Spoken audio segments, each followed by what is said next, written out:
यही तरीक़ा जारी रहा यहाँ तक कि आप सल्लल्लाहु अलैहि वसल्लम पर हक़ मुनकशिफ हो गया और आप सल्लल्लाहु अलैहि वसल्लम गार हिरा ही में क़याम पज़ीर थे कि अचानक हज़रत जबराइल अलैहिस्सलाम आप सल्लल्लाहु अलैहि वसल्लम के पास हाजिर हुए और कहने लगे कि ए मुहम्मद पढ़ो। आप सल्लल्लाहु अलैहि वसल्लम फरमाते हैं कि मैंने कहा कि मैं पढ़ना नहीं जानता। आप सल्लल्लाहु अलैहि वसल्लम फरमाते हैं कि फरिश्ते ने मुझे पकड़कर इतने ज़ोर से भैंचा कि मेरी ताकत जवाब दे गई, फिर मुझे छोड़कर कहा कि पढ़ो। मैंने फिर वही जवाब दिया कि मैं पढ़ा हुआ नहीं हूँ।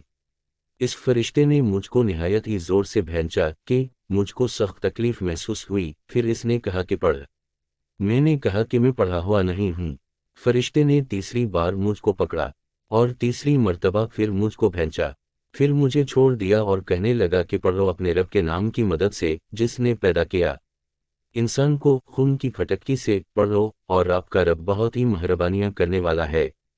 बस यही आयतें आप सल्लल्लाहु अलैहि वसल्लम हज़रत जबराइल अलैहिस्सलाम से सुनकर इस हाल में गार हिरा से वापस हुए कि